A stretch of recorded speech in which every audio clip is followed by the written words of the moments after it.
Good morning বন্ধুরা, স্মৃতি blog ডায়েরিতে আপনাদের স্বাগত জানাই। তো প্রতিদিনের মতো আজকেও দেখো ঘুম থেকে উঠে চলে এসেছি।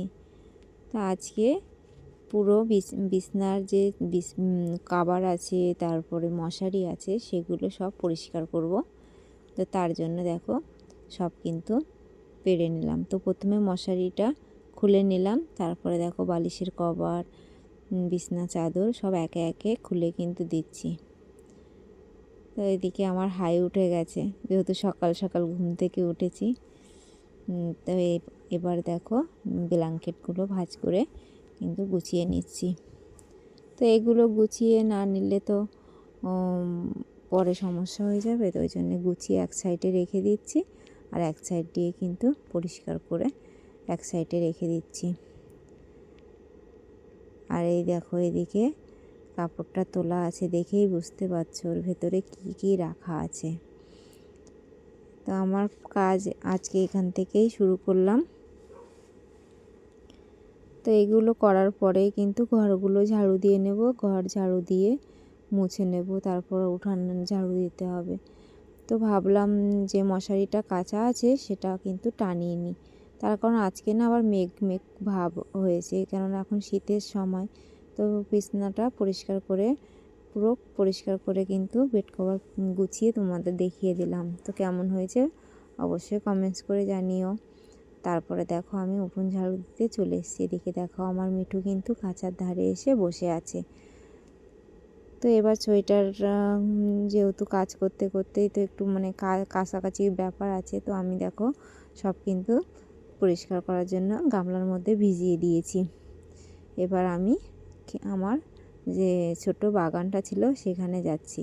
তো কিছু সবজি হয়েছে, যেমন উচ্ছে, পুঁই শাকের যে মানে মিশ্রি বলে অনেকে, বা কেউ ডিম বলে, যাই হোক। তো পুঁই শাকের ওগুলো ডিম মিশ্রিগুলো তুলবো, আর উচ্ছেগুলো তুলে নেব। তো বাড়ির সবজি হলে না একটা নিজের কাছে একটা অন্যরকম অনুভূতি, একটা অন্যরকম পাওয়া। তো একটা দেখো পেকে গেছে, আর যেগুলো ছিল ছোট ছোটই হয়েছে, একটাই বড় হয়েছে। তার একটাই কারণ, এই যে গাছটা না অনেক দিন জল দেওয়া হয়নি, যেহেতু পেছনে হয়েছে জল খুব একটা দেওয়া হয়নি, তার জন্যে কিন্তু উচ্ছেগুলো বড় হচ্ছে না। তো আবার কিন্তু আমি জল দেওয়া শুরু করেছি। আর এদিকে দেখো কত ফুল আর কত মানে উচ্ছের জালি পড়েছে। তো এগুলো যদি বড় হয় আর আবার যদি গাছটা ঠিকঠাকভাবে পরিচর্যা করা হয়, তো আবার কিন্তু প্রচুর পরিমাণে উচ্ছে ধরবে। তো এইদিকে দেখো আমি পুঁই শাকের যে মিশ্রিটা হয় সেটা কিন্তু কাটছি। তো পুরো কাটবো না, শুধু যেগুলো বড় বড় হয়েছে সেগুলো শুধু কেটে নেব। আর একটা ডাঁটা দেখো কেটে নিয়েছি। তো এবার এগুলো নিয়ে আমার যে বাগান ছিল ওখানে চলে গেলাম। তারপরে আমি এবার স্নান করে নেব। তো তোমাদের একটু দেখিয়ে দিলাম আমার ধনে পাতাগুলো কেমন হয়েছে, আমার সবজি বাগানটা, যেটা তোমরা আগে দেখেছো। আর এখন দেখো পুরো 1 মাস পরেই কী অবস্থা। তো এই দেখো এদিকে চান করে নিয়েছি, পুজো দেব, চলে এসেছি মাথা আসলে। তো এই দেখো পুজোটাও দিয়ে নিয়েছি, এবার যাব রান্না করতে। তো সব কিছু কেটে কুটে গুছিয়ে নিয়েছি, নিয়ে দেখো কড়াইতে তেল আর পাঁচফোড়ন দিয়েছি। পাঁচফোড়ন দিয়ে এবার আলু আর উচ্ছে যেটা কুটে ধুয়ে রেখে দিয়েছিলাম সেটা কিন্তু কড়াইতে দিয়ে দিলাম। কড়াইতে দিয়ে এবার নুন হলদি যা আছে ওইগুলো কিন্তু দিয়ে দেব। তো দেখো আমি কিন্তু প্রথমে একটু কড়াইতে দিয়েই কিন্তু নুন হলদিটা দিয়ে দিচ্ছি। তো আমি এভাবেই দিয়ে উচ্ছে আলুটা ভাজা করে নিই সবসময়। ঢাকা দিলে হয়, ঢাকা দিলেও তাড়াতাড়ি হয়ে যায়, তো আমি আজকে ঢাকা ছাড়াই কিন্তু উচ্ছে আলুটা ভাজা করে নিয়েছি।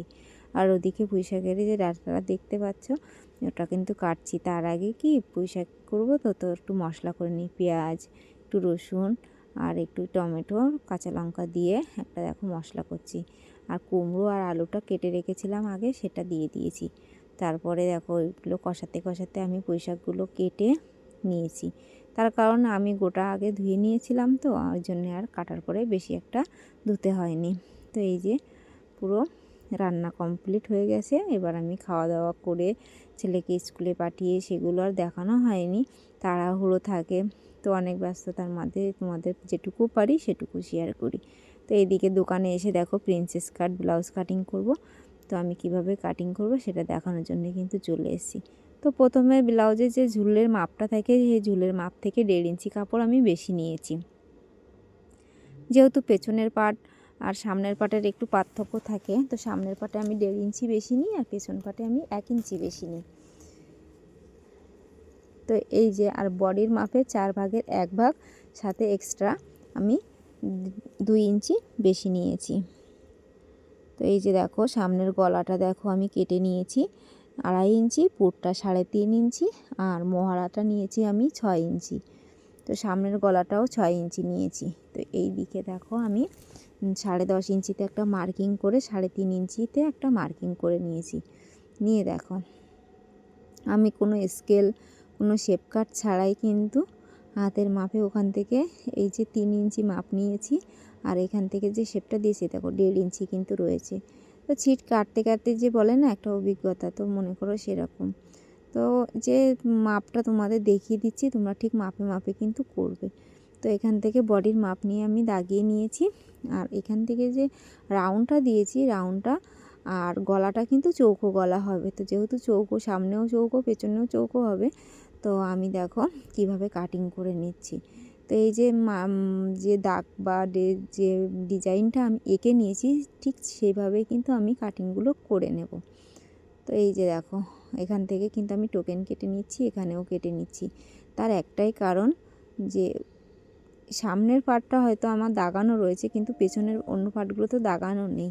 তো তোমরা খেয়াল করে দেখে নাও আমি কিভাবে কাটিং করছি। তো প্রথমে দেখো আমি কিন্তু পুরোটা কাটিং করে নিলাম। এবার যে বেশিটুকুনি দাগিয়ে রেখেছিলাম 2 সাইডে সেটাও কিন্তু কাটিং করে নেব। এভাবে কাটিং করে নিলে না ব্লাউজটা খুব সুন্দর ফিনিশিং হয় আর খুব ফিটিংসটাও খুব ভালো হয়। তো আমি এভাবে কাটি, তোমরা কে কেমনভাবে কাটো আমাকে অবশ্যই কমেন্টস করে জানিও। তো এবার দেখো আমি পেছনের পার্টটা কিন্তু কেটে নেব। তো পেছন পার্টের জন্য আমার যা ঝুল থাকবে তার থেকে আমি 1 ইঞ্চি বেশি নিয়ে নিলাম। তো এখানে দেখো 14.5 ইঞ্চি ঝুল আছে, আমি 15.5 ইঞ্চিতে কিন্তু মার্কিং করে নিলাম। আর পেছনের পার্টটা 15.5 ইঞ্চিতে মার্কিং করে নিচ্ছি আর সামনের পার্টটা কিন্তু আমি 16 ইঞ্চিতে মার্কিং করে নিয়েছি। তো অস্ত্রটা আমি এভাবেই কাটি, তার একটাই কারণ আমার তাহলে কোনো পার্টেই কম বা বেশি হয় না, হাতাটাও সুন্দরভাবে বেরিয়ে যায়। তো আমি এভাবেই কাটি, তোমরা কে কীভাবে অস্ত্রটা কাটিং করো আমাকে জানিও। তো পেছনের গলাটা চৌকো হবে তার জন্য আমি উপরে নিয়ে নিলাম 2.5 ইঞ্চি আর পুট নিয়ে নিলাম 3.5 ইঞ্চি আর মহড়া নিয়ে নিলাম 6 ইঞ্চি। তো আমি এভাবেই ব্লাউজ কাটিং করি যে সামনের পার্টে 6 ইঞ্চি নিয়েছি কারণ একটু হাফ ডাউন করে দেব তার জন্যে। তো 5.5 ইঞ্চিতে রাউন্ড করে নিলে হয়ে যাবে। আর পিছনের গলার নিচটা আমি নিয়েছি 3 ইঞ্চি। তো চৌকো হবে, তো ছোট চৌকা অনেকে ছড়ানো চৌকা যেমন পছন্দ করে, তো আমি 3 ইঞ্চি নিয়েছি আর উপরে নিয়েছি 2.5 ইঞ্চি। নেওয়ার পরে দেখো আমি এবার কিন্তু কাটিং করে নিচ্ছি। তো বডি যা মাপ থাকবে বডির মাপ ছাড়া আমি সবসময় 1 ইঞ্চি 2 সুত পরিমাণ বেশি নিই। তো এই যে দেখো আমি কিন্তু বডির মাপে 4 ভাগের 1 ভাগ কিন্তু নিয়ে নিলাম। তো এখানে 9.5 ইঞ্চি নিয়েছি, নিয়ে কাটিং করে নিয়েছি। এবার যে কাপড়টা ছিল সেটা কিন্তু একসাথে করে ভাঁজ করে দেখো আমি কিন্তু হাতা কাটিং করে নিচ্ছি। তো যতটা হাতা লম্বা থাকবে তার থেকে 1 ইঞ্চি বেশি নিয়েছি আর সাইডেও দেখো আমি কাপড়, যেহেতু কাপড় এখন সব কাস্টমাররাই বলে কাপড় বেশি রাখতে, তো তার জন্যে কিন্তু আমি এভাবেই কাটিং করে থাকি। আর শেপের জন্য দাগিয়ে নিলাম। তো আমি সেলাইয়ের সময় শেপটা বেশিরভাগ সেলাইয়ের সময় করে থাকি। তো এবার অস্ত্রগুলো ভাগ করে নিয়ে দেখো আমি ব্লাউজটা কিভাবে কাটিং করলাম। যেহেতু ইমার্জেন্সি ছিল জন্য আর অস্ত্রের ব্যাপারটা আর কাস্টমারের বলেছিল যেটা থাকে সেটাই দিয়ে দেবেন, আমার কোনো অসুবিধা নেই। তার জন্যে কিন্তু আমি যে রকম অস্ত্র দিলে হয় মোটামুটি চলে সেরকম কিন্তু দিয়ে কেটে নিয়েছি। তো আজকে এই পর্যন্তই কাটিং দোকানের কাজ।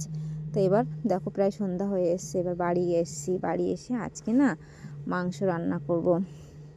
তো মাংসটা আমি অন্যভাবেই রান্না করব আজকে। আজকে দেখো তার জন্যে আলু কুচি নিয়েছি, তারপরে পেঁয়াজ কুচি নিয়েছি, টমেটো কুচি, ধনেপাতা নিয়েছি বেশ খানিকটা, আর আদা রসুনটা খুব কমই নিয়েছি, আর মশলা নিয়েছি ধনে দিয়েছি, জিরে দিয়েছি, গোলমরিচ, গোটা গরম মশলা সব একসাথে পেস্ট করে নিয়েছি। এদিকে দেখো আমি কড়াইতে তেল দিয়ে জিরে আর তেজপাতা ফোড়ন দিয়েছি, তারপরে দিয়েছি পেঁয়াজ, তারপরে ওই যে বলেছিলাম রসুন খুবই কম দেব, একটুখানি রসুন আর বেশ কিছুটা আদা পেস্ট করে সেটা কিন্তু দিয়ে দিলাম। আর এবার দেব যে মশলাটা আমি করে রেখেছি, শুকনো লঙ্কা, ধনে, জিরে, গরম মশলা, গোলমরিচ, সেটা কিন্তু দিয়ে দেব। দিয়ে মশলা কোনো জল ছাড়াই কিন্তু আমি মশলাটা কিন্তু কষে নিয়েছি। তো মশলাটা যেমন খুব অল্প জলেই বেটেছি, তো মশলা কষানোর সময় কিন্তু আমি একটুও জল দিইনি। তো এবার দেখো মাংসটা কিন্তু দিয়ে কষিয়ে নিচ্ছি। তো এরপরে একটুখানি পরে দেখো আমি আবার আলু দিয়ে দিচ্ছি। তো আলুটা মাংসটা একসাথে কষাতে কষাতে এবার টমেটো দিয়ে দিয়েছি। তো টমেটো দেওয়ার পরে বেশ খানিকটা একটু নাড়িয়ে চাড়িয়ে নিলাম, নিয়ে একটু ঢাকা দিয়েছিলাম। তো ঢাকা দেওয়ার পরে দেখো আমার তেল ছেড়ে, তো আমি আগে থেকেই গরম জল করে রেখেছিলাম, সেটুকু দিয়ে দেবো, তো বেশি ঝোল দেবো না। তো আজকে রান্নাটা যখন আপনাদের দাদাভাই খেয়েছিল, তো খাওয়ার পরেই কিন্তু বলল যে অনেক দিন পর রাজস্থানি মাংসের রান্নার স্বাদ পেলাম। তো আজকের ভিডিও তোমাদের কেমন লাগলো তো অবশ্যই কমেন্টস করে জানিও। আর এদিকে দেখো ধনেপাতা দিয়ে কিন্তু আমি নামিয়ে নিলাম। তো আমার রান্না কেমন হয়েছে অবশ্যই জানিও। ভালো লাগলে লাইক করবেন, কমেন্ট করবেন, শেয়ার করবেন, আর ইউটিউব থেকে দেখলে সাবস্ক্রাইব করে দেবেন। সবাই ভালো থাকবেন, সুস্থ থাকবেন। ধন্যবাদ সবাইকে। টাটা বন্ধুরা।